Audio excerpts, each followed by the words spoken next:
Pot para pembentang untuk mengambil tempat masing-masing di atas pentas. Dipersilakan pembentang yang pertama itu yang berusaha, Puan Mazura binti Rohani, Ketua Seksyen Perolehan Arkib Persendirian Arkib Negara Malaysia.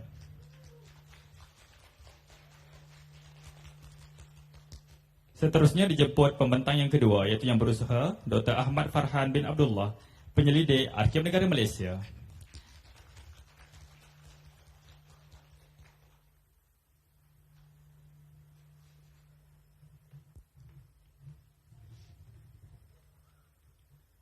Hadirin yang dihormati sekalian, sesi ketujuh pembentangan hari ini akan menyentuh tajuk pemerolehan bahan arkib persendirian. Justru tanpa melengahkan masa, majlis menjemput yang berusaha, Puan Mazura binti Rohani untuk menyampaikan pembentangannya. Dengan segala hormatnya dipersilakan.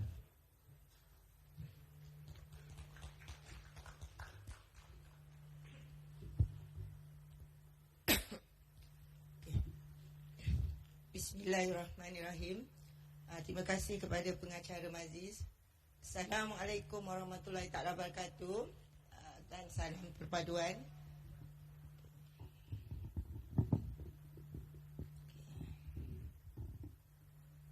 Okey, saya nak minta maaf lah hari ni. Dengar tak suara saya? Sebab hari ni dia serak-serak sikit pula. Tiba-tiba apa? Macam tak boleh nak keluar suara. Dah banyak dah minum air hari ni. Okey, saya kenalkan diri saya dulu. Nama diberi adalah Mazura binti Rohani. Dan sekarang saya adalah Ketua Seksyen Perolehan Arkib Persendirian. Mungkin sebelum ni ada di kalangan di bawah ni yang mengenali saya lah. Sebab sebelum ni saya lebih kepada pengurusan rekod. Tapi hari ini saya pakai topi lain, ya. Topi orang kata pentadbiran arkib, ya. Pada pagi ini saya akan berkongsi dengan tuan-tuan puan. Tajuk yang diberi adalah pemerolehan bahan arkib persendirian. Pernah dengar tak ataupun terlibat mendengar taklimat berkaitan pemerolehan bahan arkib persendirian? Ada tak? Mungkin sebelum ni kalau kita tengok seminar pada semalam dan pagi ni lebih kepada pengurusan rekod dan juga rekod elektronik. Tapi untuk slot saya ni saya akan bersama dengan tuan-tuan puan kita pergi orang kata menelusuri apa itu bahan arkib persendirian. Okay, next. Okey, kita tengok sedikit punca kuasa berkaitan dengan pemerolehan arkib persendirian. Okey, kita ada dalam Akta Arkib Negara 2003 iaitu Akta 629. Kita tengok daripada segi fungsi Ketua Pengarah Seksyen 7C. Dia berkaitan dengan memperoleh rekod dan bahan yang pada pendapat Ketua Pengarah atau mungkin mempunyai nilai kebangsaan atau sejarah yang kekal dalam bertahan atau kedua-duanya sekali lah. Dia lebih kurang sama dengan apa orang kata rekod-rekod awam yang mempunyai nilai kebangsaan atau sejarah yang perlu dipindahkan ke Arkib Negara Malaysia. Okey, dari segi arkib persendirian ni kita fokus kepada pemerolehan bukan rekod awam.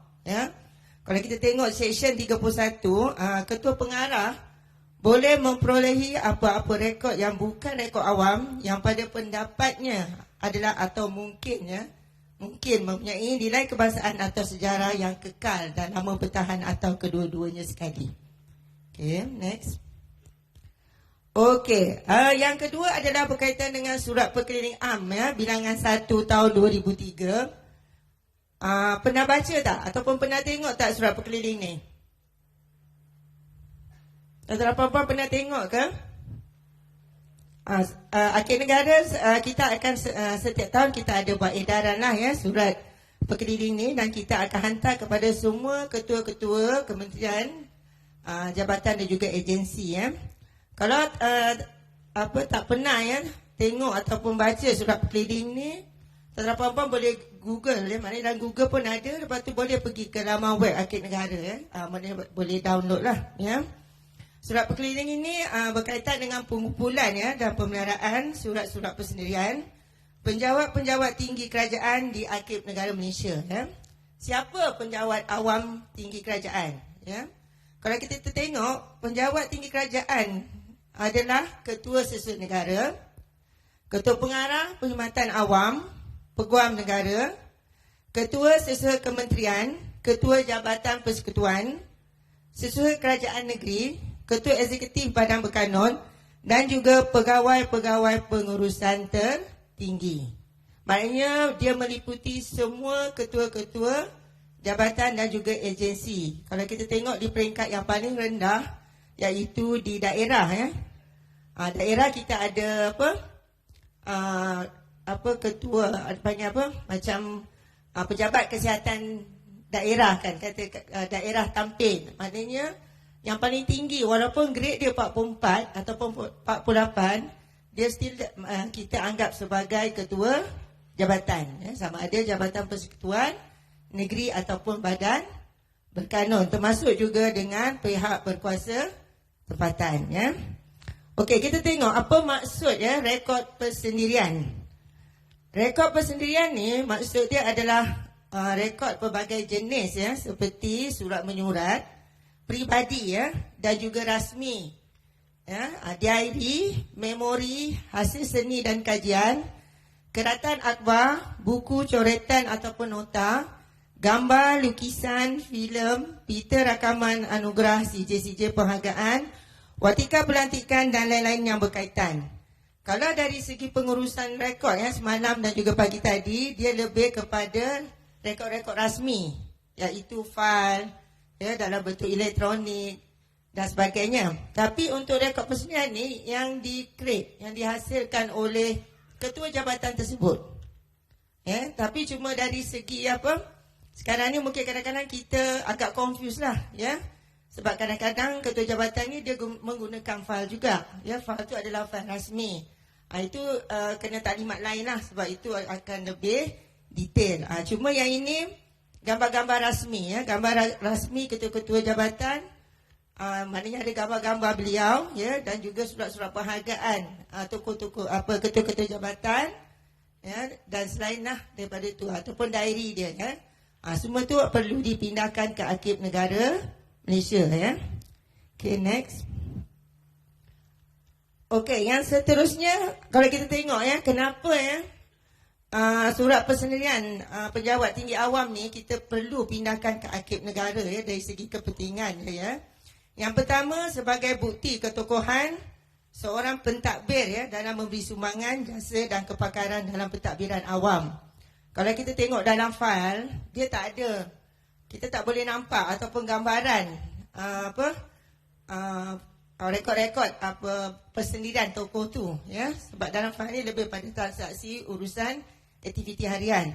Tapi kalau kita dapat rekod tu daripada bahan ataupun rekod tu daripada ketua jabatan, kita boleh dapat tambahan. Maknanya diary yang dia diary dia, nota-nota yang dia tulis, ya. Ataupun kalau kata kita bagi slide ataupun kertas kerja, kan, dia conteng-conteng tu, yang conteng-conteng tu yang sebenarnya yang kita nak, ya, bukan yang final yang tak ada pindaan. Kita nak yang betul-betul yang original, ya. Okey, yang kedua adalah penjawat tinggi kerajaan adalah individu, ya, tokoh yang terlibat secara langsung. Maknanya macam KSN, ya, KSU ataupun ketua-ketua jabatan SUK negeri. Dia adalah orang yang paling atas, ya. Orang yang paling dekat sekali dengan, contohnya kalau di negeri dengan Menteri Besar ataupun Sultan, yang terlibat secara langsung dalam merangka, mengubah dan melaksanakan dasar-dasar kerajaan, terutamanya dalam pentadbiran awam Malaysia, ya. Yang seterusnya adalah mengisi jurang maklumat sejarah mengenai perkhidmatan dan pentadbiran negara.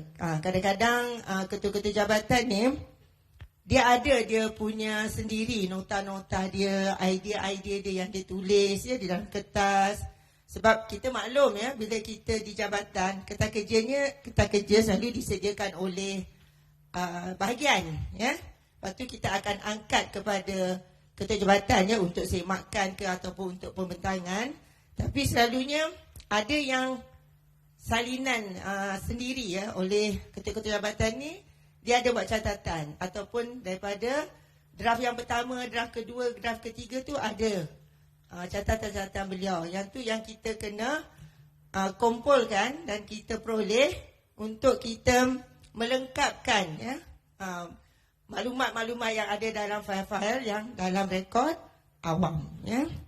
Okey, yang seterusnya dikumpul, dipelihara dan dijadikan rujukan ya kepada penyelidik dan generasi akan datang. Maknanya beza ya, rekod awam yang dipindahkan ke arkib kena tunggu 25 tahun kita open pada public. Tapi untuk rekod persendirian selepas kita key in dalam sistem kita iaitu Kompas, kalau kita key in hari ini kita selesai, esok kita dah boleh open pada public ya ataupun researcher.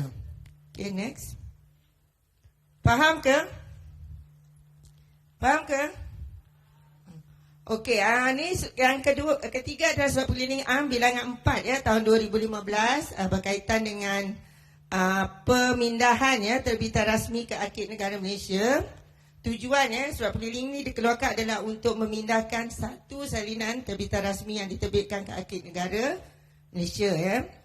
Terbitan rasmi ini meliputi warta kerajaan, laporan tahunan, prosiding, buletin, jurnal, buku, majalah, brosur, buku cermata, poster, postcard, risalah, filem, ya, sinematograf, mikrofon, piring hitam, ya, rakaman video atau video serta media elektronik ya yang diterbitkan publish, termasuk yang bertaraf rahsia rasmi sama ada bercetak, hard copy dan tidak bercetak. Ini maknanya terbitan rasmi lah, katalah ada keluar apa orang kata dalam bentuk majalah ataupun buletin atau jurnal. Okey, dalam satu bab tu ada ketua jabatan kita menghasilkan dia punya artikel ya ataupun dia punya penulisan. Itu kita akan simpan atas nama sumber tokoh. Maknanya ketua jabatan tersebutlah. Maknanya kalau kita tengok terbitan-terbitan ni perlu dipindahkan ke Arkib Negara. Sama ada dalam pindah dan sumber rekod awam atas nama jabatan ataupun kita pindah atas sumber tokoh tersebut ataupun nama ketua jabatan tersebut. Okay, next.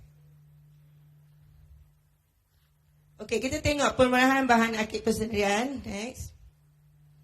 Okey, objektif ya pemerahan ni adalah memenuhi prinsip total akal. Maksud total akal ni maknanya Arkib Negara ni menerima ya dan memperolehi rekod dalam pelbagai bentuk dan media dari berbagai sumber. Macam semalam taklimat lebih pada ambil sumber daripada jabatan agensi kerajaan. Tapi untuk session saya kita ambil dari berbagai sumber iaitu rasmi itu penjawat awam tinggi, swasta dan juga persendirian. Persendirian ni kita pergi ke komuniti lah ya, sama ada kita jumpa tokoh ataupun kita jumpa individu ya, individu yang banyak memberi sumbangan di satu-satu komuniti ya, di dalam dan juga luar negara. Okey, yang kedua memperkaya dan memperkasakan koleksi arkib persendirian di Arkib Negara Malaysia. Yang ketiga melengkapkan ya bahan-bahan sejarah negara yang boleh didapati daripada orang perseorangan, tokoh dan pertubuhan. Okey, contohlah ya, Perdana Menteri kita Tunku Abdul Rahman ya, dan dia punya penasihat undang-undang dia adalah Tan Sri Kamaluddin Sham.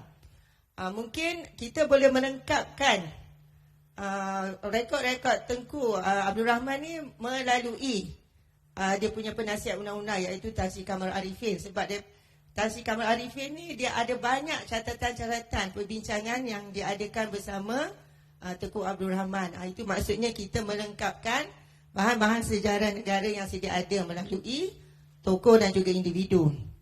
Yang seterusnya memastikan surat persendirian, koleksi persendirian dan rekod pertubuhan yang menilai sejarah dan kebangsaan dapat dipelihara. Okay, next.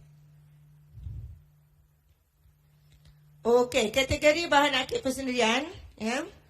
Kita tengok yang pertama adalah surat persendirian. Surat persendirian maksudnya bukan surat saja ya. Macam saya kata tadi banyak pelbagai.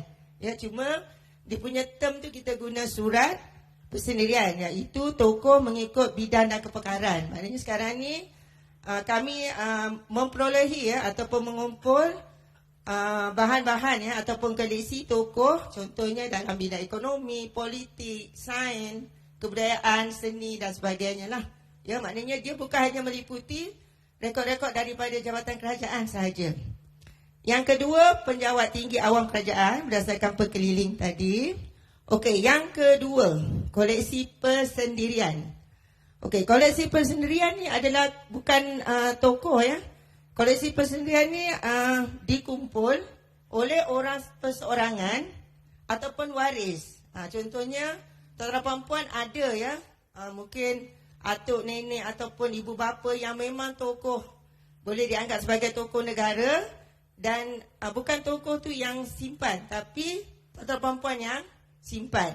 Maknanya kumpulkan. Maknanya yang tu boleh diserahkan kepada Arkib Negara Malaysia. Tapi kita tak adalah fokus kepada yang tokoh negara saja. Tapi kalau dekat komuniti ya, kita tengok kalau macam penghulu, ya, ketua kampung memang dia banyak membawa apa orang kata sumbangan kepada kawasan dia, kepada komuniti dia, itu pun boleh dipindahkan ke Arkib Negara Malaysia ya.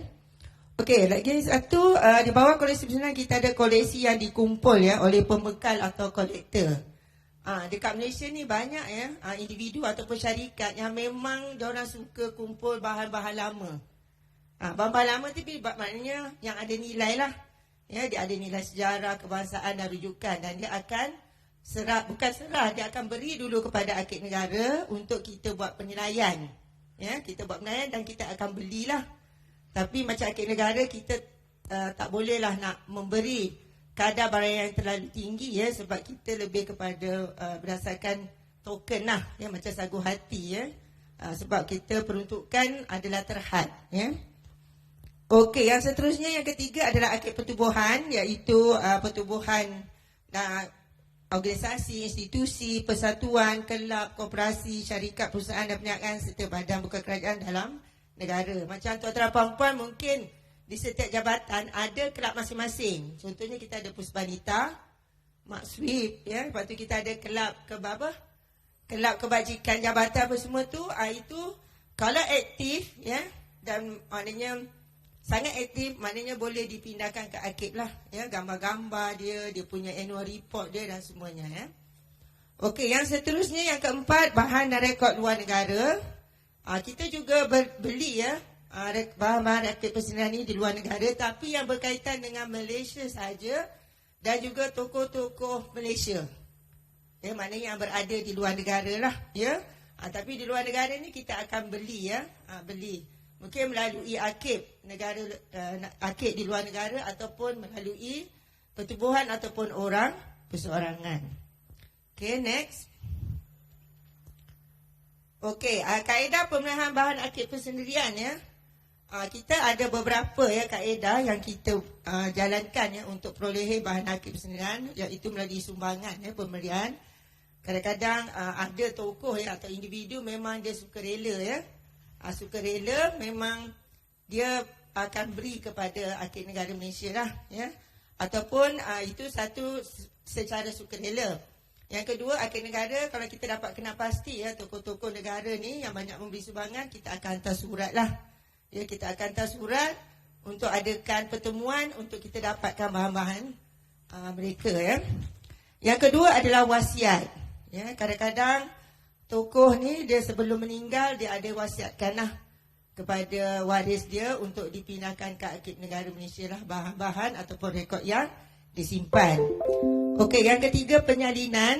Okey, yang ini yang kaedah sekarang ni, penyalinan ni maksudnya bila kita jumpa tokoh dia masih hidup tapi bahan-bahan tu dia masih nak simpan, masih dihidup. Contohnya macam gambar lah, dia kata gambar ni saya nak simpan sebab dia masih hidup dan dia nak tunjuk kepada anak cucu dia. Tentu kita akan buat penyalinan. Maknanya kita akan digitalkan, maknanya yang digitalkan akan dipindahkan ke Arkib. Dan kita akan bagi satu borang, maknanya kalau dia bersetuju, selepas dia meninggal, yang original tu dia perlu kepindahkan ke Arkib lah. Ataupun dia setuju hanya penyalinan saja kita buat. Ya, yang ini banyaklah yang kaedah sekarang lah. Kebanyakannya diorang agak keberatan untuk beri kepada Arkib Negara Malaysia dan dia hanya minta buat penyalinan sahaja. Deposit ni maksudnya rekod tu dia pindahkan ke Arkib tapi hanya untuk sementara. Kadang-kadang dia nak ambil balik apa semua tu kan. Tapi dalam masa yang sama, bila dipindahkan ke akhir negara, untuk sementara tu kita buat penyalinan jugalah. Lepas tu kita akan, kalau kata ada pada keadaan semasa tu dia nak minta balik, kita bagi. Maksudnya dia macam tumpang letak kat tempat kita lah. Okey, pembelian tadi, pembelian di luar negara lah, dengan peruntukan yang diberi oleh kementerian.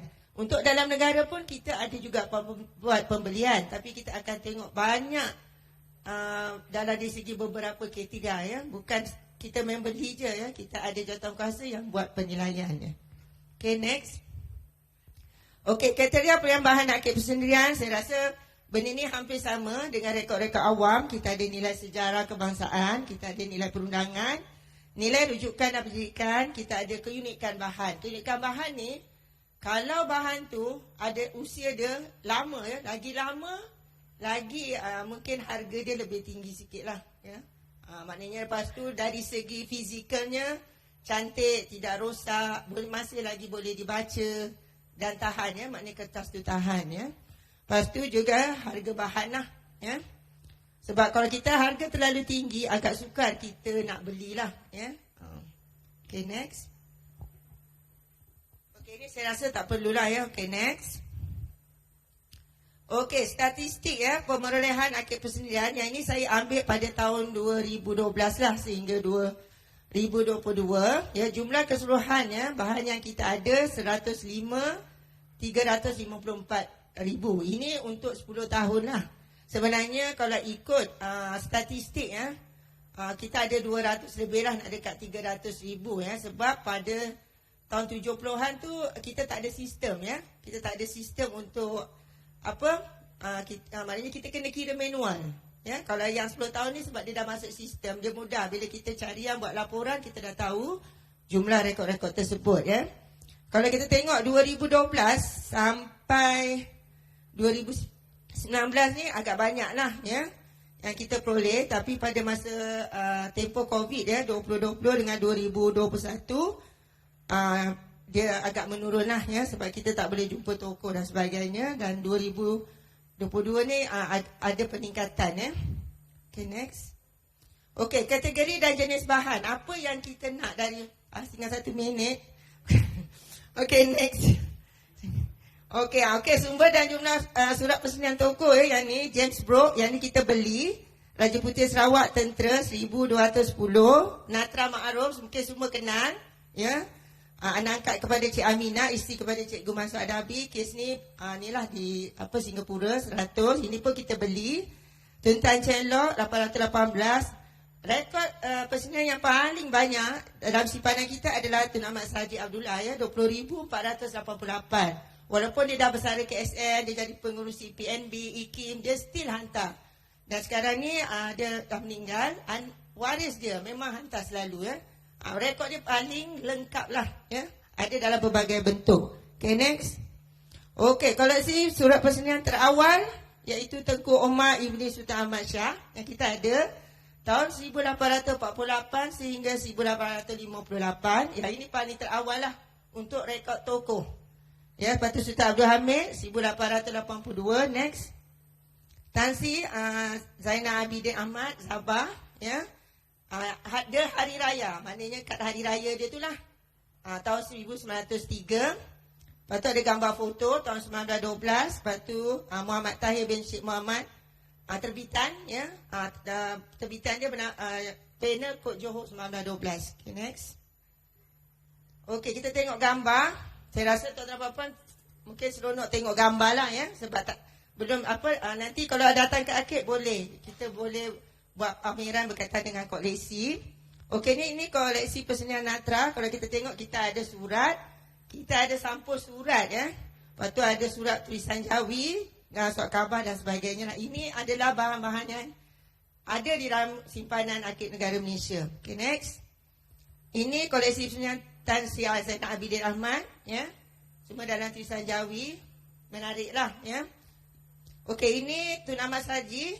Kenapa ada rekod, kenapa ada buku Tan Sri P. Ramlee? Sebab dia adalah salah seorang peminat tegar kepada Tan Sri P. Ramlee. Maknanya selain daripada bahan tokoh tersebut, apa yang dia minat, kecenderungan dia. Bahan dia tu pun kita akan pindahkan ke arsip ya. Ini semua buku-buku yang ditulis oleh Tuan Ahmad Saji. Okay, next. Okey, ini ketetusan kalau kita tengok ya. Buku apa? Buku nota dia panjang Lepas tu ada conteng-conteng semua yang tu sebenarnya yang kita nak Next. Ini koleksi penyiaran Datuk Zakir Hanum, Ketua Pengarah Arkib Negara Malaysia. Kita ada CD, ada gambar serta buku yang dia tulis. Ya, dia bukan file dalam bentuk dokumen saja, dia pelbagai. Next. Okey, ni tengok rekod pelbagai sumber. Kalau tengok yang warna merah dengan warna apa ya? Warna hitam tu adalah diary KSN. Lepas tu sebelah tu ada tag ucapan. Lepas tu ada postcard ya dan sebagainya. Okey, next. Okey, ni koleksi persendirian yang berbagi Tan Sri Datuk Noor Hisham. Kita baru je buat bicara tokoh bersama Tan Sri pada hari Rabu hari itu berkaitan dengan kita juga ambil selain daripada tokoh, kita ambil juga dari segi peristiwa. Maknanya pandemik yang terbesar di Malaysia lah, peristiwa paling besar, banjir, pilihan raya. Ni kita nak pilih apa? Pilihan raya negeri. Kami akan buat juga pengumpulan ya, bahan-bahan PRN ya. Okay, next. Okay, ni untuk Ketua Hakim yang berbagi Tun Muhammad Sufian. Ya, ni koleksi dia lah. Okay, next. Ni yang berbayar koleksi persendirian yang bagi Tan Sri Rohana binti Yusof. Tan Sri Rohana binti Yusof ni adalah hakim wanita pertama ya untuk Mahkamah Rayuan ya, hakim rayuan. Okay, next. Okay, ni KLN ya, Ketua Sesama. Kita tengok ya, ada perbezaan ya koleksi yang kita dapat pada zaman 70-an 80-an dengan zaman sekarang kan. Kalau yang tahun 70-an 80-an koleksi dia unik, berbagai. Tapi kalau kita tengok yang sekarang, semua dihantar dalam bentuk digital. Kita akan bila kita tengok tak nampak apa? Daya tarikan lah. Kita tengok, alah, maknanya rekod tu biasa je sebab dia dalam bentuk digital. Ada perbezaan lah dulu dan sekarang. Ya. Okay, next. Ni koleksi bahan pandemik COVID-19 yang kita perolehi daripada jabatan lah. Dan juga orang persaingan. Dan saya mohon pada tuan-tuan dan puan-puan, sekiranya ada koleksi pandemik ya, yang tuan-tuan puan-puan rakam, pernah jadi petugas ya masa COVID ni, boleh dipindahkan ke Arkib Negara Malaysia ataupun hantar link lah Google Drive ya. Okay, next. Ni kunjungan hormat, maknanya kita pergi mengadakan kunjungan hormat lah, iaitu yang berbagi Tan Sri Dr. Muhammad Daud Bakar, Pengurusi Mawib yang terkini lah ya. Lepas tu yang bawah tu kenal kan, Datuk Wira Amir Ali Maidin. Ya, untuk tokoh ni Datuk Wira Ali Maidin ni kita boleh dapat tiga sumber. Satu beliau tokoh, satu lagi ayah beliau pengasas Maidin, dan satu lagi rekod pertubuhan. Pertubuhan tu maknanya syarikat Maidin tu sendiri. Ya. Okey, next. Okay, dah habis ya. Ini kenal kan Tan Sri Syed Zainal Abidin. Dulu CEO Proton ya. Okay, next. Okay, rasanya tak ada kot. Okay, last sekali. Kita akan wawarkan. Ini untuk waris lah kalau dihantar. Next. Ini kita buat program lah. Maknanya bahan yang ada kita buat program. Ya. Okay, next. Next. Okay, next. Okay, next. Okay, next. Inilah surat Sultan Abdul Hamid ni kita inilah telah didaftarkan sebagai UNESCO ya, Memory of the World Register. Okey, itu saja. Terima kasih. Kalau ada soalan nanti boleh tanyalah ya. Okey, terima kasih. Assalamualaikum warahmatullahi taala wabarakatuh. Terima kasih diucapkan kepada yang berusaha Puan Mazura binti Rohani atas pembentangan itu tadi.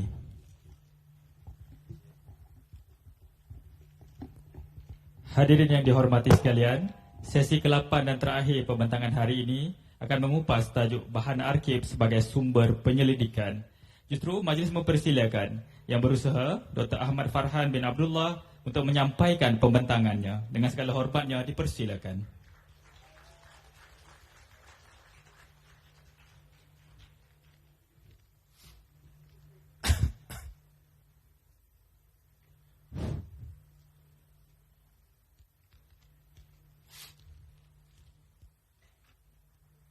Assalamualaikum dan selamat pagi kepada para hadirin yang saya muliakan. Sebelum tu, ada dua berita mengejut lah untuk saya pagi ni. Pertama, tajuk kena tukar. Saya buat tajuk pada peringkat awal bahan akid perspektif penyelidikan akid Malaysia. Tapi ditukar jadi bahan akid sebagai sumber penyelidikan. Nasib baiklah sama je isi dia. Alhamdulillah lah. Kalau tak, pening kepala agak lah saya pun. Yang kedua, masa telah kena disingkatkan. Macam tadi Puan Mazura pun betul kulumus juga. Saya pun betul kulumus juga lah ni. Tapi kalau lambat juga, mohon bagi peluang lah InsyaAllah lah. Tapi saya cuba cepatkan. Alright. Baiklah, pertama-tama saya ingin mengucapkan syukur kepada Allah SWT kerana memberi peluang lah pada saya untuk membentangkan tajuk kertas kerja pada hari inilah, sempena Hari Akid Sedunia yang disambut di seluruh dunia. Betul kan? Kedua, saya ucapkan jutaan terima kasih kepada pihak penganjur, iaitu Akid Negara Malaysia, terutamanya kepada Encik Muhtarudin bin Lamsin, Timbalan Ketua Pengarah Akid Negara Malaysia, yang mana saya difahamkan dia mencadangkan saya untuk berkongsikan pengalaman saya sepanjang di Akid Negara Malaysia, dan juga Puan Kamaliah yang banyak menguruskan saya untuk menjayakan seminar ini. Dan saya tidak lupakan jugalah kepada Puan Siti Hawiyah binti Manan, Puan Nurul Nadia binti Mak Nasir, Encik Wan Rozi Hisham binti Wan Mala, dan Encik Muhammad Nasir bin Ibrahim dari Seksyen Rujukan dan Akses yang memberikan kemudahan kepada saya untuk mengambil gambar di Dewan Penyelidik Akid Malaysia ni lah. Kalau tak boleh ambil sebenarnya. Dia kena minta kebenaran dulu. Ketiga, saya mengucapkan jutaan terima kasih kepada para hadirin sekalian yang saya muliakan kerana sudi meluangkan masa untuk mendengar pengalaman saya di Akid Negara Malaysia sepanjang saya ke Akid Negara Malaysia sehingga sekarang ni lah. Kalau ada pertanyaan, kalau saya boleh jawab, saya jawab lah. Kalau saya tak boleh jawab, mungkin saya akan jawab lain kali lah. Alright. Saya ni sebenarnya hampir, dalam kiraan saya lah, hampir selama 16 tahun dah saya ke Akid Negara Malaysia ni. Dah lama lah. 16 tahun jugalah. Dan bagi saya, Akid Negara Malaysia ni merupakan rumah kedua saya lah.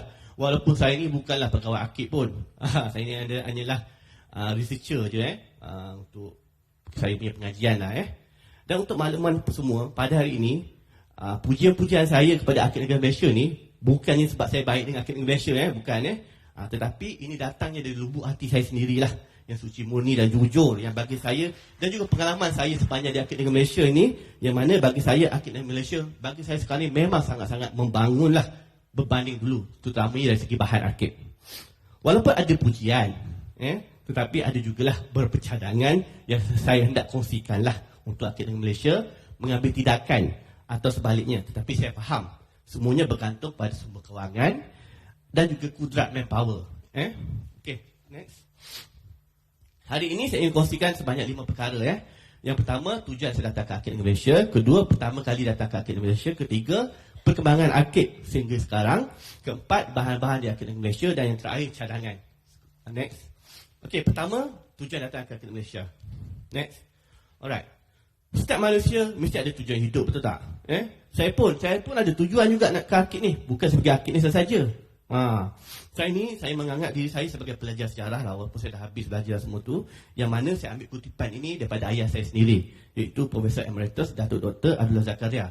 Dia pernah cakap, lebih kurang macam ni lah. Saya pun tak ingat macam mana kenyataan dia. Walaupun dah habis belajar PhD ke apa ke, dah kerja ke, kita ni masih sebagai pelajar sejarah. Sebab kita masih meneruskan pencarian bahan-bahan sejarah, terutamanya di institusi akid. Memang betul lah. Bagi saya kenyataan ini memang benar. Walaupun kita ada di pensyarah ke, kerja di mana-mana ke, kita masih lagi, macam saya masih menganggap saya sebagai pelajar sejarah. Sebab memerlukan bahan-bahan sejarah untuk membuat penyelidikan. Saya juga bukan nak shock saya diri sendirilah. Saya ini memang gemar sangat-sangat menggunakan sumber primer berbanding sumber sekunder. Disebabkan itu saya perlu menggunakan masa yang sesuai untuk saya ke akid negara untuk mendapatkan sumber-sumber primer tersebut. Selalunya sumber sekunder ni majoritinya saya jadikan dia sebagai kajian lepas lah, literature review. Walaupun saya gemar menggunakan sumber primer, tetapi saya banyak juga menggunakannya. Saya banyak menggunakannya untuk membuat kajian saya sendirilah. Yang mana kajian saya lebih fokus kepada pentadbiran negeri-negeri Melayu dan juga peranan masyarakat Melayu dalam pentadbiran, sepertinya institusi penghulu, institusi pembesar daerah, institusi pegawai tadbir, institusi pemasyarakatan, institusi kesultanan dan juga hal-hal berkaitan dengan persebadanan negeri-negeri Melayu. Dan tak semestinya lah saya ni tahu keseluruhan faham di Akid Malaysia. Tak semestinya, walaupun dah 16 tahun pergi, tak semua saya tahu. Hanya ada beberapa file yang saya tahulah dan setakat kajian saya. Dan kalau saya tak tahu, saya akan tanya orang tu. Saya akan tanya orang tu, mana dapat bahan ni? Mana dapat bahan ni? Orang tu pun akan beritahu saya lah. Alright? Okay, next. Buat pertama kalinya saya menggunakan semua primer adalah untuk saya siapkan tesis latihan iman saya lah, untuk saya dapatkan ijazah sarjana muda di UM. Latihan iman saya ni bertajuk Malaysia dan Pertubuhan Bangsa-Bangsa Bersatu lah. Dia dah lama gila punya ni. Next. Okey, kemudian saya siapkan tesis sarjana saya untuk ijazah sarjana secara Malaysia di UM yang bertajuk Perkembangan Pentadbiran Selangor 1874 hingga 1845. Next. Ni yang terkini lah. Saya berjaya menyiapkan tesis PhD saya untuk ijazah Dr. Falsafah di UKM yang bertajuk Peranan Raja dan Orang Besar dalam Pentadbiran Selangor pada 1865 hingga 1942. Terima kasih. Saya juga menyiapkan artikel-artikel, bab-bab buku, prosiding-prosiding, buku-buku, kertas kerja untuk pempentingan dan juga entry. Sepanjang hampir 16 tahun saya kat Akid ni, berdasarkan kiraan dalam CV saya lah, dalam CV saya melihat saya berjaya menerbitkan sebanyak 66 penerbitan yang saya campurkan merangkumi artikel dalam jurnal lah yang paling banyak. Lepas tu bab buku yang kedua terbanyak. Buku ada beberapa buku je sikit je, 2-3 buku, dan juga proceeding pada beberapa sikit je. Dan seterusnya sebanyak 55 kertas kerja untuk pempetangan. Ada yang telah diterbitkan, ada yang terperap je, dan ada yang saya buat dalam bentuk slide je lah. Manalah saya tak sayang Akid Negeri Malaysia ni. Banyak sangat Akid Negeri Malaysia ni. Yang mana bagi saya banyak berjasa lah dengan saya. Saya ni banyak berjasa lah dengan Akid Negeri Malaysia. Bukan saya berjasa dengan dia. Akid Negeri Malaysia yang banyak, saya yang banyak berjasa dengan Akid Negeri Malaysia. Kan? Itu dia. Sebab tu sebenarnya seronok lah dengan Malaysia ni. Sebab bagi saya, kesemua bahan yang saya gunakan, yang memang saya dapatkan di Akid Negeri Malaysia, khususnya memang saya gunakan semua primer. Yang memang banyak, sangat-sangat ada di Akid Negeri Malaysia. Selain itu, memanglah saya pernah pergilah The National Archives of the United Kingdom, British Library dan juga School of Oriental dan African Studies Library. Itu tak nafikan juga lah. Banyak semua primer di sana. Okay, next. Perkara kedua, pertama kali kita datang Akid Negeri Malaysia. Ini cerita pengalaman sikit lah. Pertama kali datang. Okay, next. Saya buat pertama kali datang ke Akid Negeri Malaysia ni pada tahun 2007. Tahun terakhir, semester pertama. First degree. Untuk apa saya ke Akid ni? Untuk apa? Untuk saya siapkan latihan email saya tunjuk tadi lah. Saya ingat lagi penyela saya masa tu. Sekarang dia ni dah Profesor Madya lah. Dr. Zulkarnain bin Abdul Rahman kat UM. Dr. Zul ni lah yang sarankan saya ke Akid untuk dapatkan sumber-sumber primer ni. Dia beritahu saya, Fahan, awak kena ke Akid Negeri Malaysia ni untuk dapatkan bahan-bahan ni. Saya pun masa tu, Akid Negeri Malaysia, tak tahu. Sebab saya walaupun tak ya, tapi tak tahu lagi Akid Negeri Malaysia tu kat mana. Student kita tak tahu kan. Tapi yalah, kita ambil tahulah lah tu lah, dah boleh pergi ke sana, ke Akid, sampailah ke sekarang saya pergi ke Akid Negeri Malaysia. Memang first time tu saya pergi, memang tak sabar-sabar sangat nak pergi Akid Negeri Malaysia ni. Yelah, nak tengok dokumen yang original depan mata ni kan. Tak pernah tengok nak pergi sana nak tengok. Bila saya dah sampai Akid Negeri Malaysia ni kan, dan sampai pula kat Dewan Penyelidikan, wah, saya rasa kagum sangat. Saya sangat-sangat teruja masa tu dan masa tu bagi saya masa tu saya masih kosong lagi lah, tak ada ilmu lagi untuk mencari bahan kat Akid, dan tak ada isi lagi. Sekarang ni mungkinlah ada lah juga nak cari bahan macam mana kat Akid. Tapi seingat saya lah masa tu, Encik Zaidin bin Muhammad Noor, yang sekarang ni di Timbalan Ketua Pengarah Akid Negeri Malaysia lah. Dulu dia, Encik Zaidin Ketua Section kat SS kalau tak silap saya. Encik Zaidin ni lah yang banyak tunjuk ajar saya masa tu. Yang saya sangat terujanya, Encik Zaidin ni, walaupun dia tak kenal saya siapa pun masa tu, tak kenal pun, first time datang, tapi dia sudi membantu saya. Orang yang pertama kali datang Akid Negeri Malaysia ni untuk cari bahan dia. Tanya, cari bahan apa ni? Saya kata, saya Malaysia dan PBB. Tengok macam ni. Saya pun ikutlah cara tunjuk dia. Kan? Tu nasib baiklah saya jumpa Encik Zaidin masa tu. Kalau tak, pening kepala kat saya pun. Melilau-lilau kadang-kadang saya tengok orang first time datang ke Akid Negeri Malaysia ni kan. Oi, kan? Kadang alamat, kita nak bantu, takut juga. Kan? Dia kata, budak ni yang ada pula kan. Susah pula kan. Okay, next. Alright. Masa mula-mula saya ke Akid ni kan, saya ingat lagi lah, dia first time lah datang ke Akid Negeri Malaysia ni. Saya ingat kan, mudah lah nak cari bahan ni. Rupa-rupanya susah. Memang susah masa mula-mula tu lah. Dalam pandangan saya, majoriti penyelidik kalau buat pertama kali datang ke Akid Negeri Malaysia, kita ingat Akid ni macam perpustakaan. Bahan tu kita dah disediakan dah. Betul tak? Tapi tak dekat Akid ni lain. Ada kaedah dia untuk kita cari bahan. kita kena guna kata kunci untuk kita cari bahan-bahan yang kita nak. Kita kena tahu tahun dia, kita kena tahu peristiwa dia apa. Kalau tak, memang susah lah nak dapatkan bahan-bahan kat Akademi Malaysia sebab terlampau banyak. Terlampau banyak Kalau silap saya berjuta kilometer kalau dicampurkan dokumen tu. Saya pun tak ingat, ada selalunya Cik Zaidin dan Rashid selalu sebut benda tu. Okey, untuk pengetahuan para hadirin sekalian, di Akademi Malaysia ni sebenarnya ada memiliki hidden treasure. Cuma kita ni kena rajin selongkar lah. Kena explore sedalam-dalamnya dan kena ambil kesabaran yang tinggi sikit. Alright? Sebagai contoh, orang rumah saya dulu dia buat master mengenai Tun Dr. Ismail. Dia nak tengoklah bahan drifting itu politics. Saya tak ingat tajuk tajuk penuhnya apa Yang mana majoriti kata bahan ni ada dekat IC Singapura Dan memang orang rumah saya ke sana lah, ke IC Singapura tu. Dan dia dapatkan bahan di sana. Tetapi rupa-rupanya bahan tu ada kat Akademi Malaysia.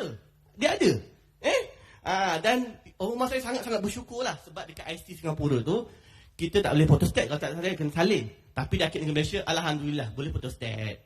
Tapi tak boleh semualah sebab ada secret juga dekat belakang tu. Tapi saya tak ingat macam mana dah nak cari bahan tu sebab tu dah lama sangat. Drift into politics.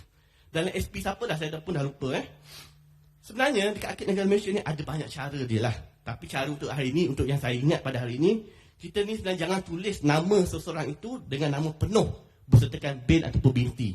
Sebab nanti Kompas ni dia akan keluar ataupun keluar sikit je bahan-bahan dia misalnya kat sini yang saya tunjuk ni panjang ni, kita ambil contoh masa tu, ni masa mula-mula saya buat penyelidikan 2007 nak cari Tengku Abdul Rahman Ibni Sudah Abdul Hamid. Macam-macam lah, ada yang Tungku, ada yang Tengku, ada yang Tungku kan, macam-macam, ada yang Ibni, ada yang bin. Ni satu lagi, cepatnya ini lagi, ni lagi lah nak cari susah. Kena tahu kata-kata kunci dia baru senang. Kalau tak memang payah lah Next. Alright, so saya cadangkan kita nak bila cari bahan ni kita ringkaskan nama. Macam Tengku Abdul Rahman tu, tulislah Tengku Abdul Rahman saja ke ataupun Abdul Rahman, tapi leceh sikit lah. Kena ambil masa yang lama untuk kita cari. Okay, next. Alamak.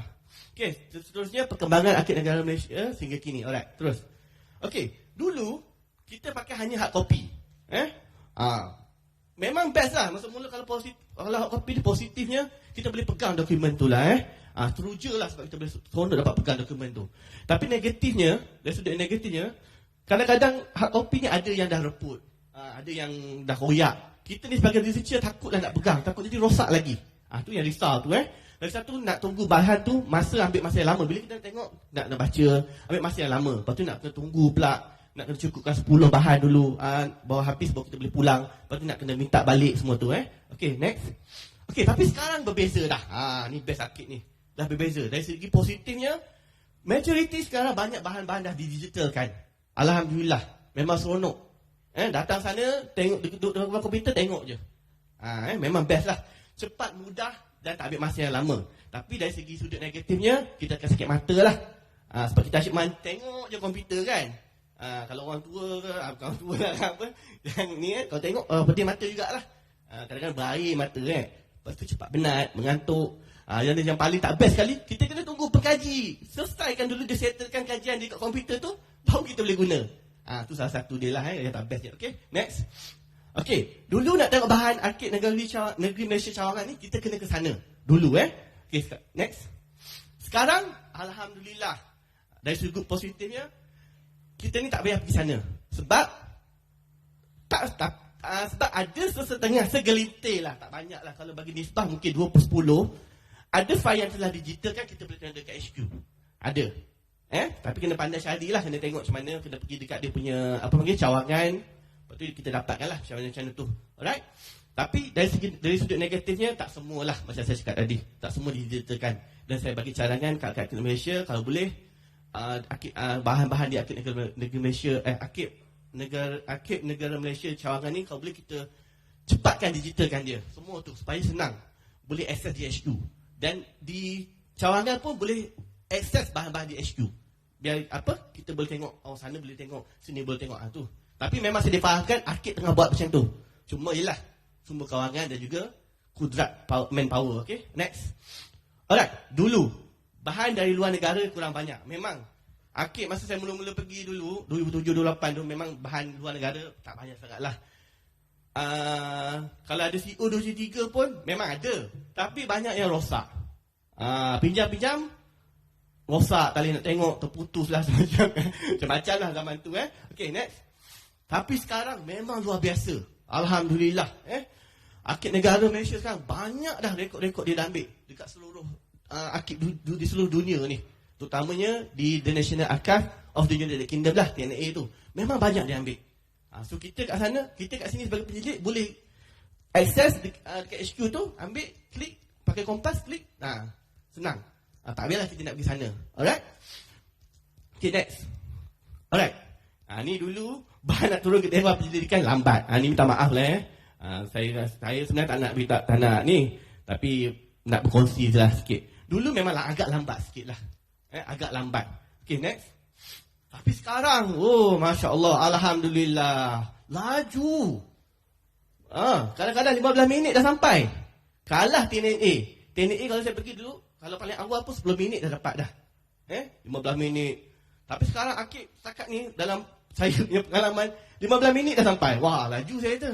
Saya pergi toilet kejap, dah ada dah.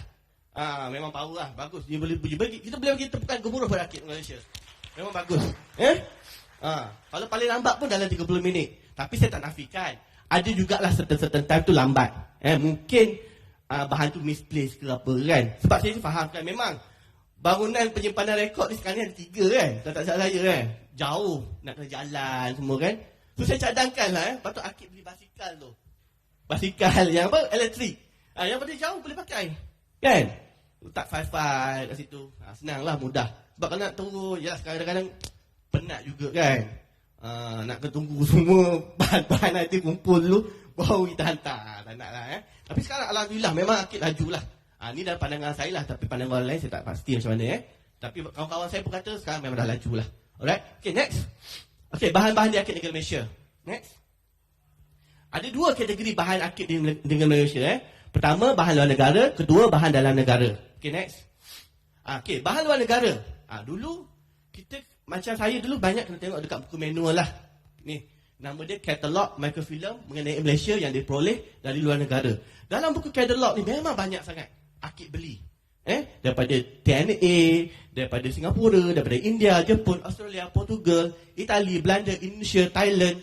Semua ada. Dalam bahasa-bahasa dia sendiri pun ada. Macam Jepun, saya pernah buka microfilm dia dalam bahasa Jepun. Kalau Thailand, dalam bahasa Thailand. Cuma Jepun tu sebab saya nak cari pasal apa masa tu. Serangan Jepun ke tanah Melayu kot. Tapi bahasa Jepun, saya tak erti lah. So saya tak ambil, saya pun abaikan je. Sebab tak erti. Okay. Misalnya kalau dalam katalog ni, kalau kita ambil TNA dekat UK ni, misalnya file-file yang ada macam CO273, CO274, 275, 276, 277, CO437, CO438, CO439, memang banyaklah dalam ni. Kalau Singapura, SSR ataupun SSFR. SSR ni Straight Settlement Record. Kalau SSFR ni Straight Settlement Factory Record. Ni macam Encik Tuah daripada Jabatan Peguam Negara semalam cakap lah. Ini kalau nak tengok hard copy ni, yang UK ni, CO273 ni, kena pergi National Archive, TNA lah. Itu memang copy lah, dia tengok depan mata. Kat sini kita pakai microfilm je. Kat sana kita boleh ambil gambar, tengok, boleh pegang semua. Kalau yang SSR ni, kena pergi British Library. Dekat UK sana tu. Memang dia dah compile dalam bentuk buku. Dan kita boleh ambil gambar jugalah. Kalau kat sini kita microfilm, ada yang rosak, ada tulisan tu tak boleh nak baca pun. Ada yang dah gelap tulisan dia. Sekejap lagi sikit lagi Alright. Seterusnya. Okay, bahan luar negara, kompas. Di kompas ni. Tadi kat katalog je. Sekarang ni Akib dalam kompas banyak. Dia punya pembelian bahan-bahan daripada luar negara ni. Ni antaranya lah yang saya ambil ni. Archive Edition Limited, Archive National ni. Sebenarnya ada dekat 10 kot saya rasa. Memang banyak sangat dah file-file tu. Cuma kita kena pandai nak carilah. Apa yang kita nak cari dan tahu keyword dia, senanglah. Kita tahu peristiwa, apa yang saya cakap tadi lah. Okay, misalnya saya ambil contoh The National Archive of India. Dekat dalam National Archive of India ni, pelbagai dokumen mengenai tanah Melayu dan juga Borneo pada abad ke-18 hingga ke-20. Antaranya mengenai Perang Naning, Perang Bungsu Bisik, Sultan Hussein Singapura, Temenggung Johor, Raja Brooke Sarawak, Perang Pahang dan banyak lagi. Ada. Alright, okay, next. Ini antara yang ada dalam kompas lah. CEO 146, CAB, ni antaranya lah, banyak lagi sekarang. Ada beribu tak silap saya. Alright, okay, next. Okay, ni bahan dalam negara pula. Ni buku manual. Buku manual ni kena pergi kat bilik pandu syari lah. Pelbagai dokumen tempatan terdapat di sini. Antaranya dalam pejabat-pejabat daerah, jabatan-jabatan, pejabat-pejabat agama di BKL, pejabat tanah, pejabat Tugu Besar Pahang. Ni sepanjang pemerhatian saya selama 16 tahun, memang jarang orang pergi bilik pandu syari ni. Bagi saya bilik pandu syari ni memang sangat penting. Sebab kat sini, kalau kita nak buat mengenai peranan masyarakat tempatan misalnya, dekat sinilah banyak rekod-rekod dia. Mengenai penghulu ke, pegawai takbir orang Melayu ke, institusi kesultanan ke, pentadbiran ke, persepadanan ke, kat sini banyak. Ini kalau hilang, kalau rosak, ya Allah, tak tahulah kita nak cari kat mana. Sebab benda ni tak boleh cari kat UK. Tak boleh. Sebab benda ni ada kat Arkid je. Itu istimewanya Arkid dengan Malaysia ni. Memang best lah. Bukan saya nak puji, bukan sebab saya baik dengan Arkid, tak. Tapi memang betul. Kat sini, kalau kita nak pergi UK, nak buat pasal peranan penghulu, memang tak dapat lah. Tak boleh buat lah. Tak ada. Kalau ada pun sikit-sikit je. Tapi kalau kat Arkid Malaysia, wah, memang boleh dapat banyak. Tapi kena pergi bilik pandu syari lah. Cari satu-satu buku menu tu, check-check. Alright? Okay, next. Sorry lah saya kena laju sikit. Okay, ni bahan dalam negara dalam bentuk kompas pula. Boleh kalau pergi HQ nanti boleh tengok kompas lah. Ni memang banyak sangat sumber tempatan di Arkid Negara HQ ni. Banyak sangat. Berpuluh-puluh pejabat jabatan ada kat dalam ni. Banyak. Mungkin beratus-ratus kot. Antaranya yang sambil kat sini, pejabat setiausaha kerajaan, British Resident Office, British Advisor Office, Pejabat Sultan, Malaya High Commissioner Office, British Military Administration, Kementerian Dalam Negeri, Kementerian Luar Negeri, Jabatan Perdana Menteri, dan banyak lagi menteri-menteri yang ada kat dalam ni. Yang penting kita macam saya cakap tadi, kena tahu peristiwa, kena tahu tahun. Alright, next. Okay, ni last cadangan. Cadangan sikit lagi boleh? Okay, cadangan. Okay, next. Okay, pertama, menambahkan komputer. Okay, saya memang difahamkan Arkid Negara Malaysia ni dah tambah, kan? Dalam 3, 4, 5 dah, kalau tak silap saya lah. Tapi di Arkid Negara Malaysia sekarang ni, bagi saya, dalam pengamatan saya selama 16 tahun ni, kita boleh bahagikan kepada 2 kategori. Satu kategori bila orang ramai. Bila orang ramai, sebab sekarang Arkid kan dah ke arah digital, betul tak? Semua tengok digital. Bila ramai, semua duduk komputer, nak tengok kat PDF. Kita pula nak tengok macam mana ni, nak kena tunggu, nak tegur, kita tak rasa ni pula. Kan, tak sampai hati pula. Itu pun biar je. So, bagi saya Arkid kena tambah lah komputer ni. Kau boleh 50 hingga 100 komputer, dah penuh satu dewan tu. Ataupun satu lagi tablet letak di setiap meja. Sebab sekarang mudah, sebab kita nak banyak sekarang, majoriti pengkaji, dia tengok yang betul PDF kebanyakannya. So, kalau kita nak kurangkan kos, mungkin tablet. Janganlah kita ambil tablet iPhone ke apa, Apple ke apa kan. Tapi dapat Apple lagi syok. Macam library Selangor kan, dekat mana itu, dekat library Kuala Langat, tak salah saya. Dia sediakan MacBook. Satu je lah tapi bagus lah, MacBook besar. Kalau Arkid ada MacBook, wah, patut kena letak lah tu satu. Okay, next. Okay, ni yang cadangan yang kedua adalah buat buku untuk footnote ataupun endnote. Ni satu lagi penting. Sebab dalam dunia akademik ni, ataupun mana-mana lah, walaupun bukan akademik pun, footnote ataupun endnote ni penting. Sebab dalam penulisan, kebanyakan mereka tidak menggunakan endnote dan footnote yang betul, yang sesuai, yang tepat. Misalnya, saya difahamkan dengan Cik Zaidin lah masa dulu, sebelum COVID. Dia juga yang tegur saya. Sebab saya, dia kata saya, main pakai je buat apa ni, sumber file. Dia pun tunjuk cara-cara dia. Okay, saya pun, betul juga. Sebab benda ni memang penting. So bagi saya, Arkid kena buat satu buku ataupun template ke apa kan. Sebab memudahkan kita akademik ataupun bukan akademik, buat footnote ataupun endnote. Misalnya kod, macam kita selalu guna untuk, kalau kita ambil file dekat TNA ke apa, kod macam CO. CO273, FCO 141, DO 118, FO 69 ataupun segala macam tu, kod tu. Sebab dalam akademik writing kena ada benda tu. CO273, Palang bla bla bla, Farhan kepada Cik Nasir misalnya, tahun 12 Januari 2023 misalnya. Itu yang kita nak. Tapi sebab tak ada benda ni, buku ini, yang bahan-bahan yang kita dapatkan dari Arkid Negara Malaysia ni, kebanyakan mereka menggunakan nombor file dan mencipta kod sendiri. Itu yang jadi susah tu. Alright, contohnya kalau di Akid Negara Malaysia, misalnya kat sini saya ambil petik Pejabat Setiausaha Kerajaan Negeri Selangor. Dia ada kod dia. Apa kod dia? B Palang SUK. Betul tak orang Akid? B Palang SUK. Kan? Cik Syaril betul? Kan? Betul. Yang kedua, Pejabat Setiausaha Kerajaan Negeri Kedah. Kodnya K Palang SUK. Pejabat Pemerintahan Negeri Sembilan, N Palang PB. Pejabat Sultan Johor, J Palang SUL. Itu kod dia.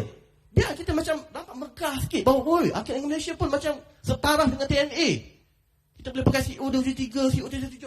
Kenapa kita tak boleh pakai macam ni? Sebab dalam penyelesaian akademik, mereka banyak guna nombor file je.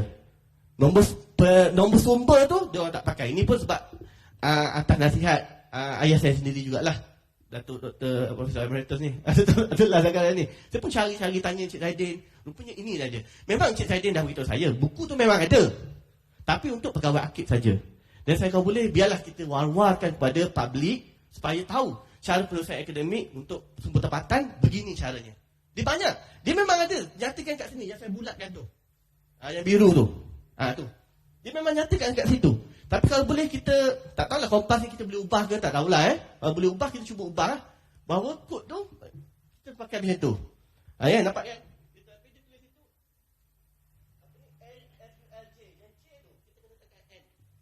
Nampak kan yang J kan tu, kena masukkan kat N. Barulah J, Palang SUL, untuk Pejabat Sultan Johor. Ini penting. Untuk penyelesaian akademik writing lah. Sebab saya nak bagi nampak Akid Negara Malaysia ni, wah, power lah. Kan? Okay? Alright, next. Okay, cadangan yang seterusnya, digitalkan segera mikrofilm dan lain-lain. Ini memang saya difahamkan lah, Akid Negara Malaysia tengah buat lah sekarang. Cuma saya mohon, saya dan juga penyidik lain mohon Akid dapat segerakan lah. Walaupun saya faham ada semua kewangan dan semuanya, tapi kalau boleh kita segerakan.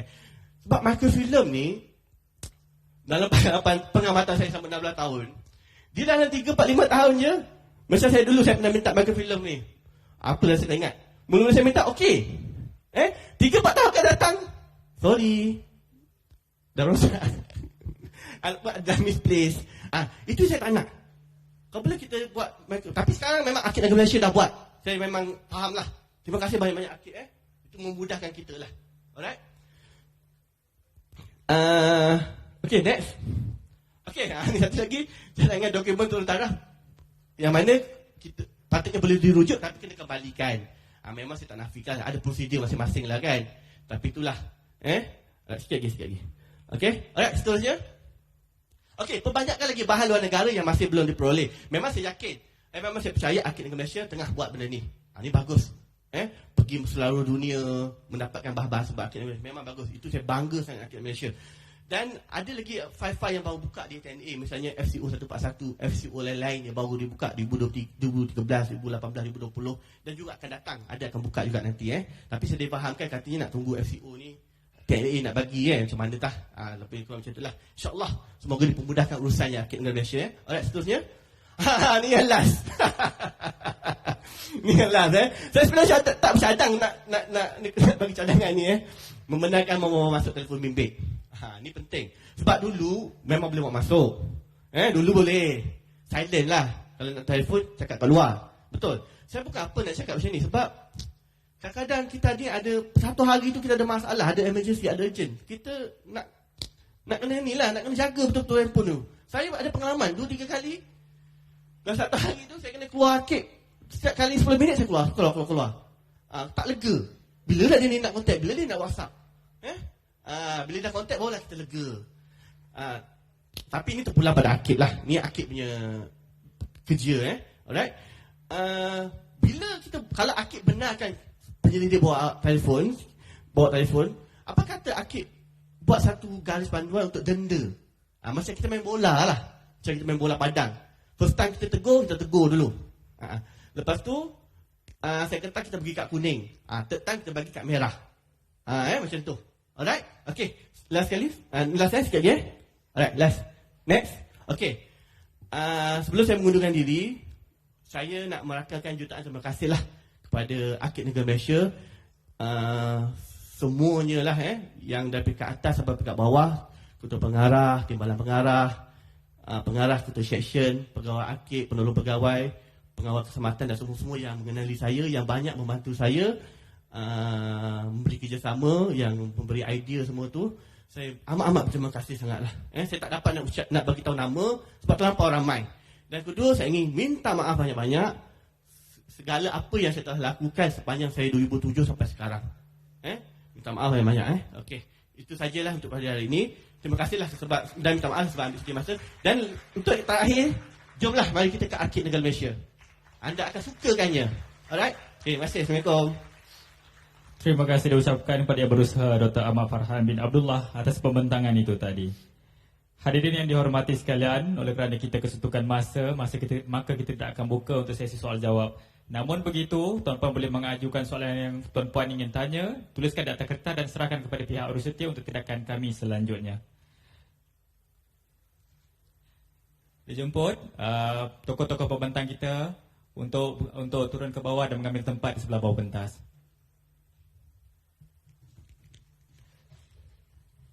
Maka dengan berakhirnya sesi itu tadi, maka berakhirlah seminar peminahan rekod negara melestarikan perpaduan dan warisan bangsa. Untuk makluman tuan-puan, selepas ini akan diadakan majlis penutupan sambutan Minggu Arkib Antarabangsa 2023. Maka dimohon tuan-puan untuk terus kekal berada di dalam dewan ini bagi acara seterusnya. Untuk makluman tuan-puan juga kepada mereka yang bertanya mengenai slide pembentangan, pihak urus setia akan memberikan slide pembentangan kepada tuan-puan melalui dua cara. Cara pertama adalah kita akan memaknai slide pembentangan tersebut di portal Arkib dalam masa terdekat. Dan cara kedua adalah kita akan emailkan slide tersebut kepada tuan-puan bersekali dengan sijil yang tuan-puan generate selepas tuan-puan daftar di meja pendaftaran. Jadi kepada mereka yang masih belum mendaftar hari ini, mohon tuan-puan mendaftar untuk memastikan kita ada data email tuan-puan untuk kita emailkan sijil dan slide pembentangan ini. Dan yang paling penting adalah mohon tuan-puan untuk isi borang penilaian seminar yang boleh diakses menerusi QR code yang terdapat di atas meja tuan-puan. Jadi sekali lagi saya mohon kerjasama tuan-puan untuk terus kekal berada di atas pentas sementara pihak urus setia membuat persiapan bagi acara majlis penutupan seminar. Majlis penutupan Minggu Arkib Antarabangsa 2023. Sekian, terima kasih.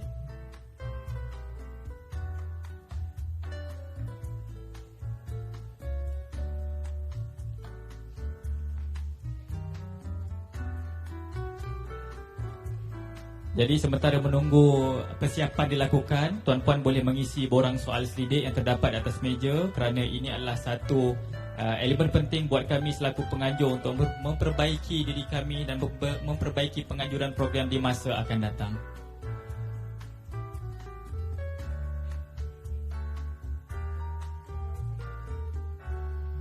Saya dimaklumkan QR code untuk penilaian yang berwarna ungu, berwarna purple di atas meja tuan-puan.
Satu.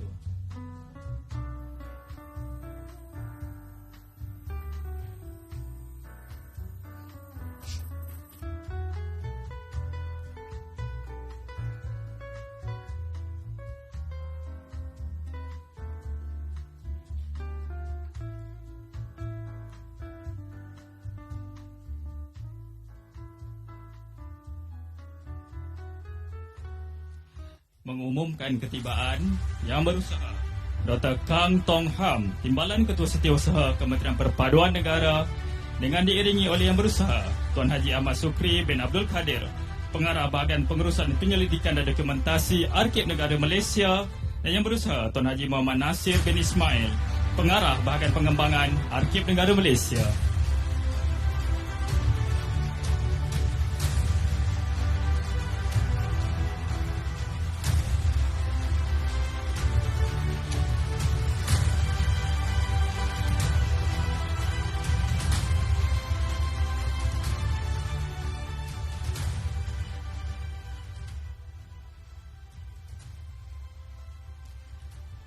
Para hadirin dimohon berdiri untuk sama-sama kita menyanyikan lagu Negaraku.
Seterusnya, majlis mempersilakan yang berusaha Encik Azman bin Basir untuk mengetuai bacaan Ikrar Rukun Negara.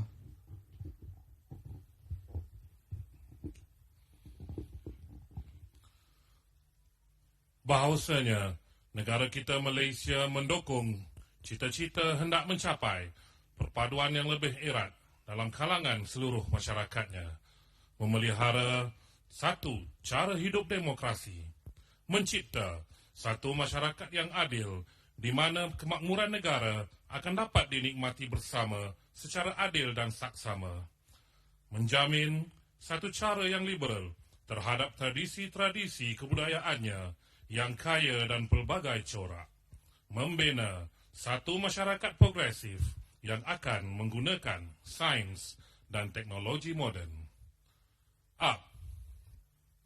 Maka kami rakyat Malaysia berikrar akan menumpukan seluruh tenaga dan usaha kami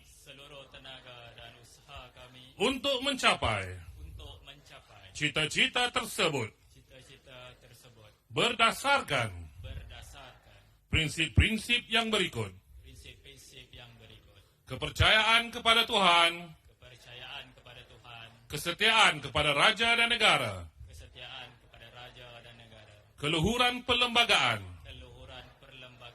kedaulatan undang-undang, kesopanan dan kesusilaan. Hadirin dipersilakan duduk.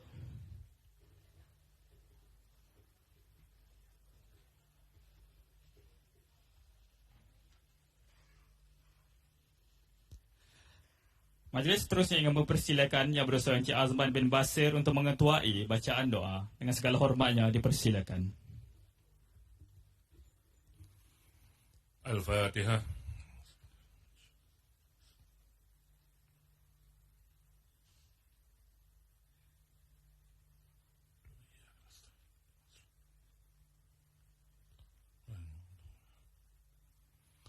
Bismillahirrahmanirrahim.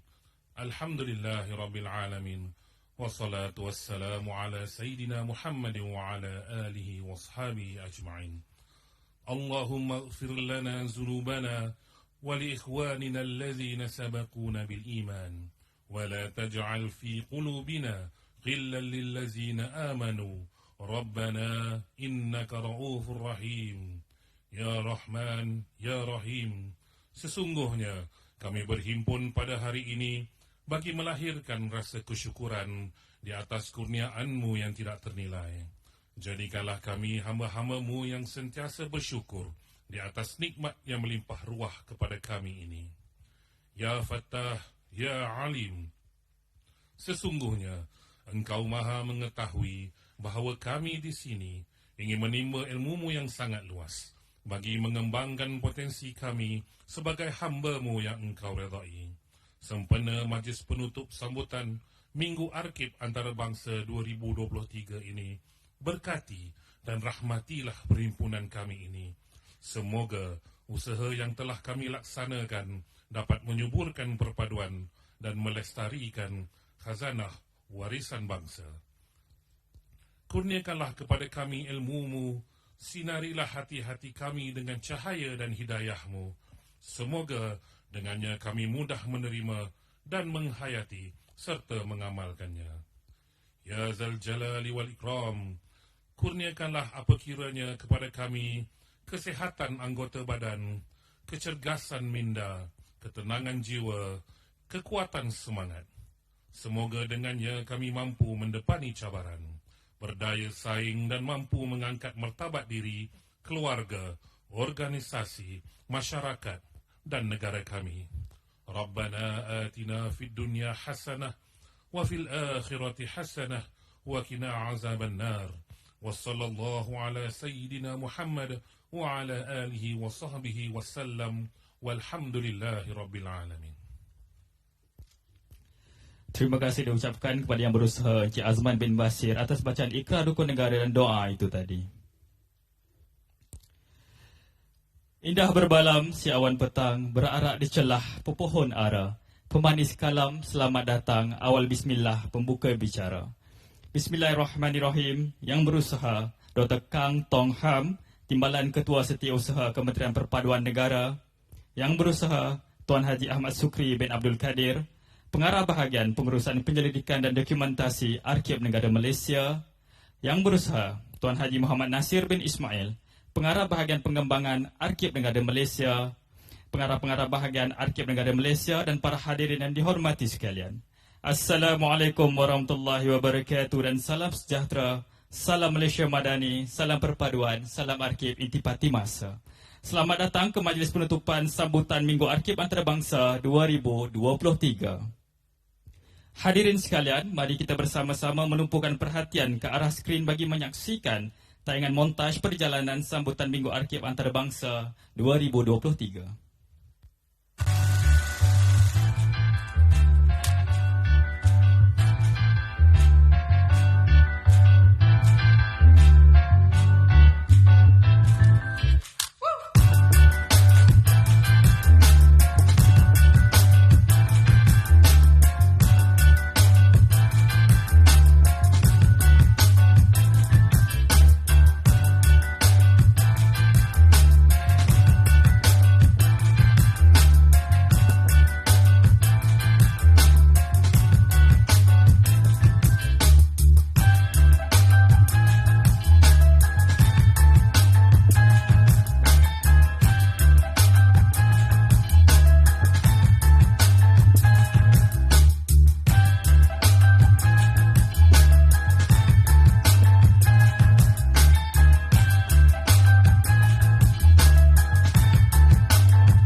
Hadirin yang dihormati sekalian, meneruskan acara, majlis dengan penuh hormatnya menjemput Yang Berusaha Dr. Kang Tong Ham, Timbalan Ketua Setiausaha Kementerian Perpaduan Negara untuk menyampaikan ucapan dan seterusnya menutup sambutan Minggu Arkib Antarabangsa 2023. Dengan segala hormatnya, dipersilakan.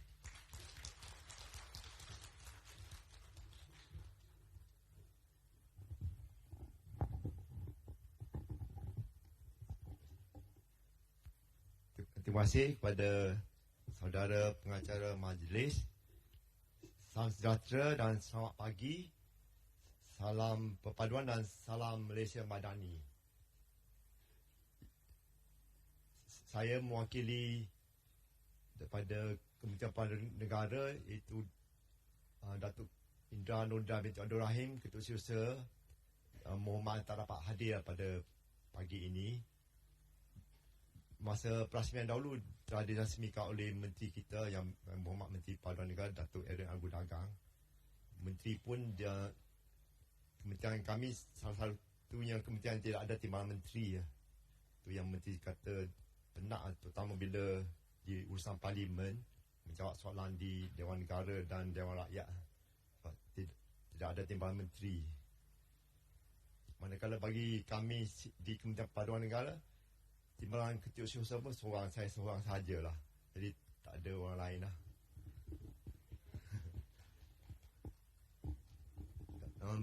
Kemudian Datuk Jaafar Siddiq bin Haji Abdul Rahman, Ketua Pengarah Akib Negara pun tak dapat pada bersama kita hari ini. Jadi saya mengucapkan pada Yang Berusaha Tuan Haji Ahmad Sukri, Pengarah Bahagian Pengurusan Pendidikan dan Dokumentasi Akib Negara Malaysia, dan Yang Berusaha Tuan Haji Mak Nasir bin Ismail, Pengarah Bahagian Pengembangan Akib Negara Malaysia, dan kepada pengarah-pengarah bahagian di Akib Negara Malaysia, saya wakil daripada Kementerian Perpaduan tak ada. Sebab selain daripada Akib Negara Malaysia, kita ada lagi 2 agensi di bawah Kementerian Perpaduan Negara, iaitu Jawatan Museum Malaysia dan juga Persatuan Negara Malaysia. Itu kuat kuasa pada 3 Disember pada 2022. Tuan-tuan dan puan-puan yang dihormati sekalian, pertama kali kita mengucapkan kesyukuran yang kita dapat bersama dan dalam majlis penutupan ini sambutan Minggu Akib Antarabangsa 2023, di mana Kementerian Perpaduan Negara mengucapkan syabas dan tahniah kepada tuan-tuan semua yang dapat bersama-sama dalam program sambutan Minggu Antarabangsa 2023 yang bermula daripada 9 hinggalah ke hari ini 16 Jun. Rasa pagi ini tamatlah, petang tuan-puan semua ada masa lapang ke mana-mana. Dan difahamkan juga kita anjurkan program ini selaras dengan untuk International Council on Archive (ICA), di mana hashtagnya Archive United, dan kita turut menyambut ulang tahun penubuhan International Council on Archive (ICA) yang ke-75. Sambutan diadakan di seluruh negara bertujuan untuk kita meningkatkan kesedaran masyarakat, terutamanya generasi muda, generasi yang daripada yang lahir mungkin tahun 80-an, 90-an, di mana sambutan ini kita mulakan dengan perasmian oleh Yang Berhormat Menteri Perpaduan Negara, iaitu Datuk Aaron Agu Dagang, di 2 hari lepas di Akib Negara Malaysia, Ibu Pejabat di Kuala Lumpur, di mana Yang Menteri berkata usaha ini adalah satu usaha yang berterusan daripada pihak Akib Negara supaya masyarakat dapat belajar dan menghargai apakah sejarah melalui bahan-bahan arkib, terutamanya dari segi inisiatif dan menambahkan lagi rasa cinta kita kepada negara, di mana salah satu elemen atau faktor penting untuk kita bersatu padu dalam masyarakat yang berbelang kaum. Sepanjang tempoh sambutan ini, pihak Arkib Negara telah menyediakan pelbagai program, itu secara fizikal dan juga dalam talian, seperti kita tengok tadi dalam montaj beberapa minit tadi, di mana kita telah berjaya memfokus kepada pemeliharaan khazanah dan warisan yang ada di Arkib,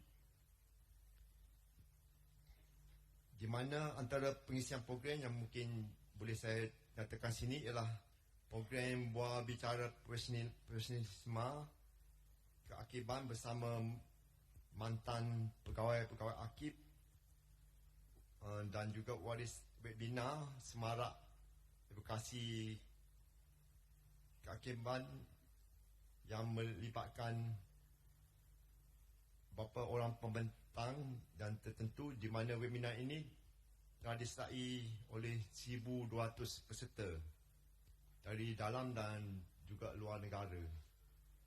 Saya rasa luar negara maksudnya difahamkan daripada Asia Pasifik dan luar negara.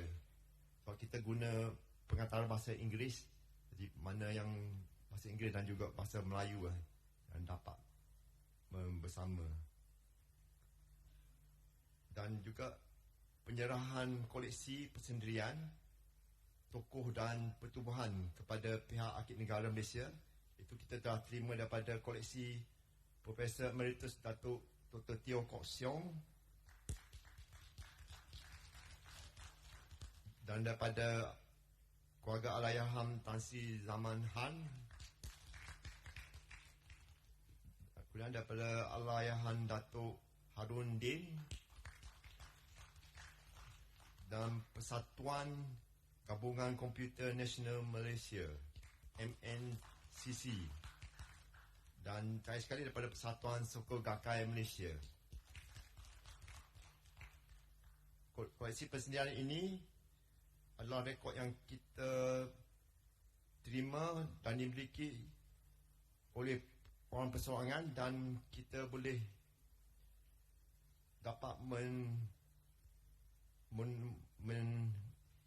merujuki mereka sebagai bahan rujukan di Arkib Negara, di mana koleksi yang disimpan di Arkib Negara Malaysia sehingga April tahun ini ialah sebanyak 235,000 unit.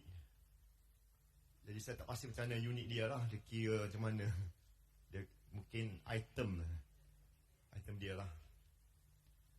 Dan kita juga ada membuat bicara tokoh pandemik COVID-19 bersama dengan yang salah seorang wira kita, iaitu Yang Berbahagia Tan Sri Dr. Noor Hisham bin Abdullah, itu mantan Ketua Pengarah Kesihatan Malaysia, dan juga Yang Berbahagia Datuk Rozi Muhammad Saad. Dulu beliau ialah Ketua Pengarah Majlis Keselamatan Negara dan sekarang jadi Ketua Pengarah Mampu yang baru. Hasil perkongsian mereka dapat memperkayakan lagi semua sejarah negara, terutama yang berkaitan sejarah penyakit di negara ini untuk generasi akan datang. Difahamkan mungkin pandemik ini berlaku lagi dalam masa 1 tahun, saya tak tahulah siapa yang hidup lagi dalam 1 tahun. Sebab yang ada sekarang COVID-19, mungkin COVID-20, tak pasti.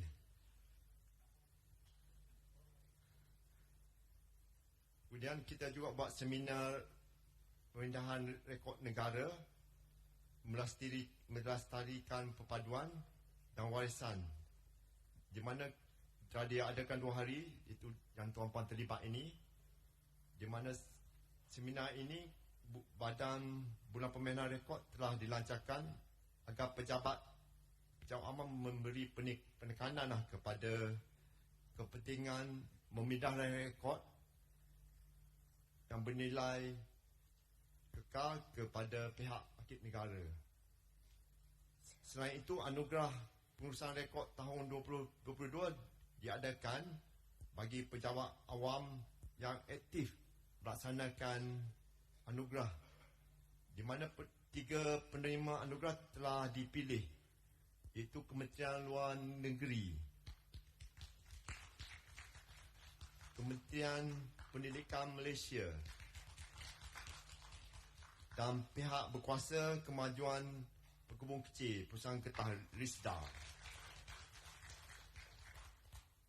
Dan sekali turut diadakan pameran bahan akib dan juga bahan pandemik COVID-19. Lawatan berpandu di akib negara, di Ibu Pejabat dan juga di memorial, pustaka dan rumah kelahiran.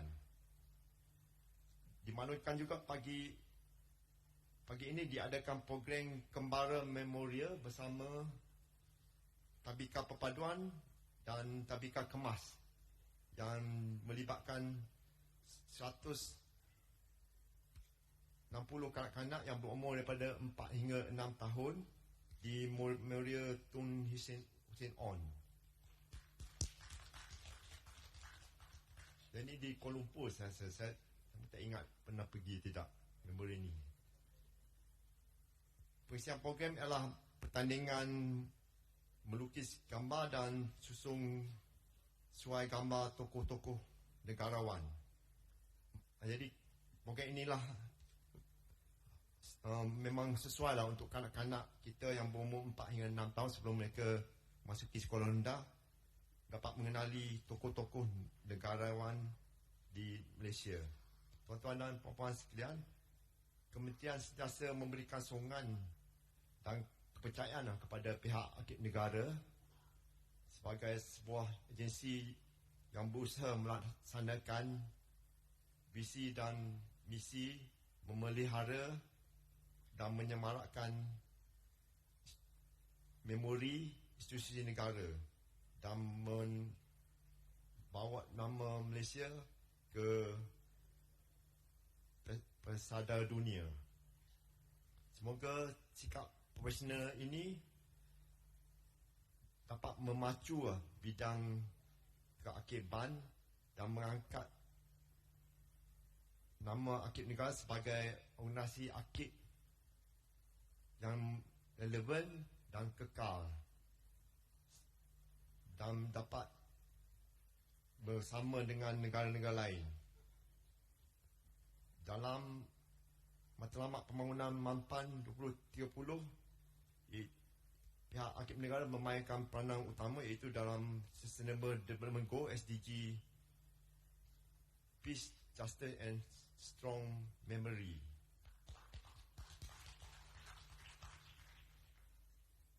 Semoga pengajuran sambutan ini yang diadakan selari dengan hasrat Kementerian Pembangunan Negara atau KPN. Dahulu ramai yang tak kenal KPN, sekarang ramai yang kenal. Dulu dia ingat KPN ni Ketua Polis Negara, atau dia ingat KPM, dia bunyi N. Sekarang ramai dah kenal lah Kementerian Pembangunan Negara atau KPN.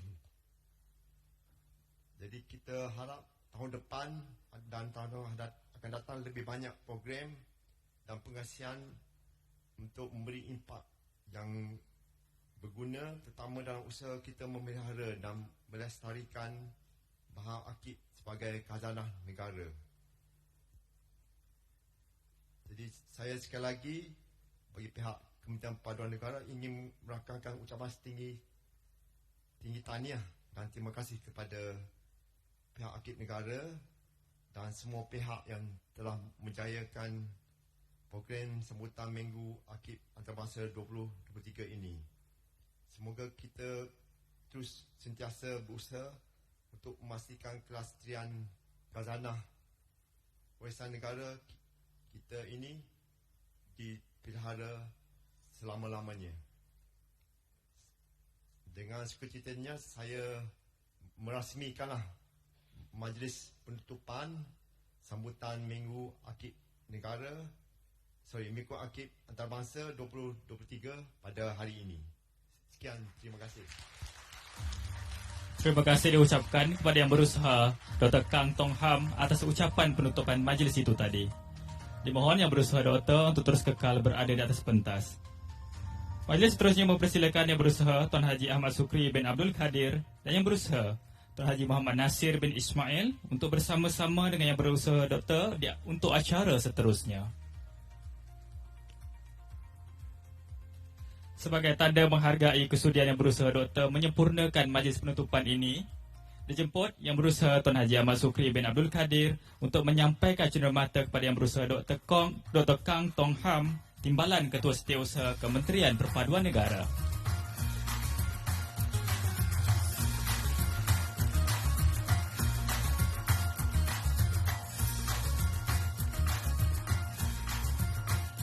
Terima kasih diucapkan kepada yang berusaha Doktor dan yang berusaha Div-Div Kehormat atas penyempurnaan penyampaian cenderamata itu tadi.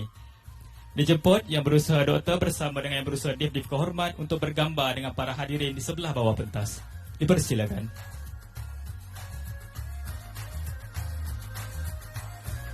Dijemput juga para hadirin sekalian untuk berdiri dan bertukar ruang di bahagian tengah dulu. Mohon kerjasama tuan-puan.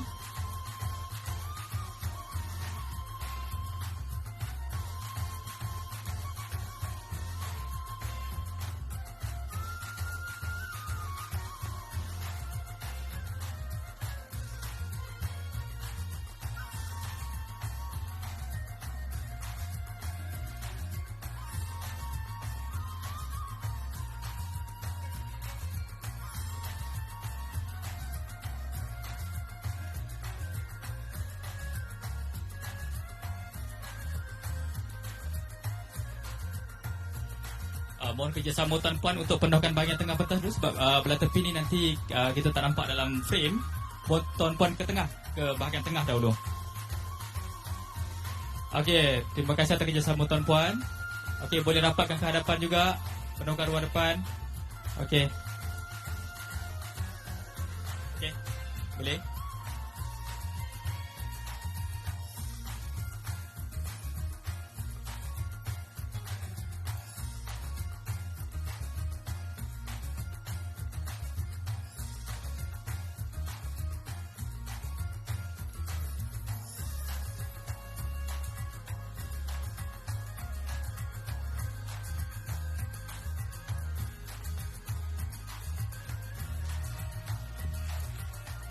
Dengan berakhirnya sesi bergambar itu tadi, maka berakhirlah sambutan majlis penutupan Minggu Arkib Antarabangsa 2023. Saya mewakili pihak Arus Setia ingin mengucapkan ribuan terima kasih atas kerjasama yang diberikan sepanjang majlis ini berlangsung. Semoga kita dapat bertemu lagi dalam sambutan Minggu Arkib Antarabangsa yang akan datang. Sekian, wabillahi taufik wal hidayah. Wassalamualaikum warahmatullahi wabarakatuh.